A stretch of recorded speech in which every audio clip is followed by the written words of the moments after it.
Bandung, Kota Serang. Sebelumnya, saya adalah murid yang semangat belajar. Namun, tiba-tiba semangat saya patah karena kalah dalam lomba berpidato. Tak mudah saya untuk membangkitkan semangat saya kembali. Hingga pada suatu hari, Ibu Kepala Sekolah mengumumkan gerakan 7 kebiasaan anak Indonesia hebat. 7 kebiasaan anak Indonesia hebat itu adalah bangun pagi, beribadah, berolahraga, makan sehat dan bergizi, gemar belajar, bermasyarakat, dan tidur cepat. Sebelum mengenal 7 kebiasaan anak Indonesia hebat, hidup saya adalah rangkaian kekacauan waktu. Gadget adalah teman setia saya hingga larut malam. Dengan gadget, saya menganggap bisa melupakan kekecewaan saya waktu kalah lomba. Tidur di atas jam 11, itu mah biasa, bahkan sering sampai jam 1 pagi. Paginya, alarm berbunyi seperti musuh. Saya sering bolak-balik kamar mandi sambil mengantuk. Dampaknya terasa di mana-mana.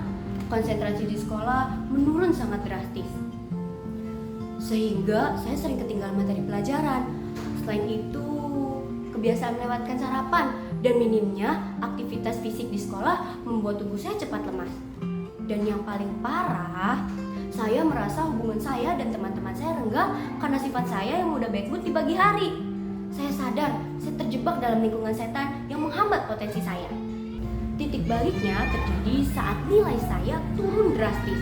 Ibu guru di kelas saya menasihati saya. Ia berkata, kesuksesan dibangun dari keberanian dan ketekunan. Keberanian adalah ketekunan untuk tidak mudah menyerah. Serta hidupmu adalah cerita yang kamu tulis setiap hari. Kata-kata ibu guru membakar semangat saya. Saya memutuskan untuk merubah dan membuat jurnal 7 kebiasaan anak Indonesia hebat. Awalnya berat sekali. Paling sulit adalah meletakkan ponsel dan tidur di jam 9 malam. Tapi saya paksa. Saya mulai dengan 1 kebiasaan. Tidur cepat. Dengan tidur lebih awal, otomatis kebiasaan bangun pagi menjadi lebih mudah. Saya membuat aturan baru. Gadget harus saya simpan pada pukul 21.00. Dengan tidur cukup, alarm pada pukul 4.30 terasa ringan. Saya bangun tanpa rasa malas, langsung merapikan tempat tidur. Bangun lebih awal memberi waktu untuk sholat subuh dan doa bersama orang tua. Di sekolah juga ada pembiasaan berdoa bersama sebelum belajar, literasi juz 30 setiap hari Selasa, sholat duha bersama pada hari Rabu dan Kamis, tahfiz juz 30, serta kultum Jumat.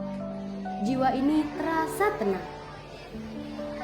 Di sekolah, saya rutin mengikuti senam bersama di hari Sabtu dan aktif dalam pelajaran olahraga dan mulak pencaksilat. Di rumah, saya rutin membantu ibu. Menyapu halaman, saya anggap sebagai olahraga ringan.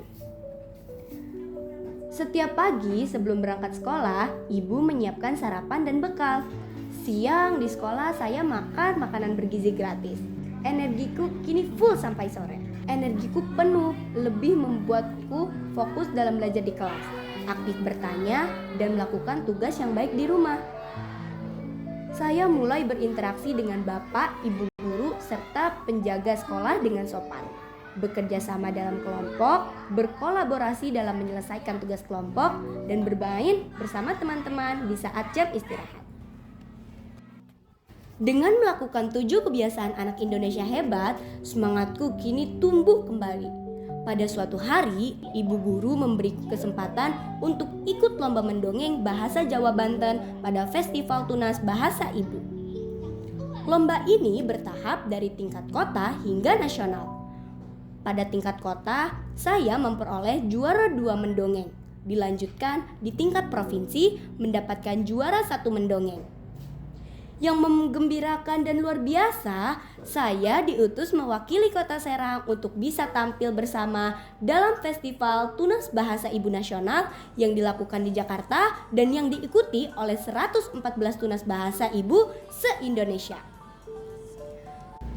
Saya, Amira, yang dulu sempat putus asa, kini sudah bangkit kembali menjadi bintang di sekolahku. Catatanku, menjadi anak hebat bukan sekedar keajaiban, tetapi tentang kebiasaan yang dilakukan setiap hari. Mulailah dengan tidur cepat dan bangun pagi. Karena pagi yang hebat awal dari hari yang hebat. Kisahku membuktikan bahwa 7 kebiasaan anak Indonesia hebat ini adalah peta menuju karakter unggul. Kebiasaan kecil yang konsisten akan menjadi perubahan besar bagi diri sendiri, sekolah, dan masa depan bangsa. Terima kasih.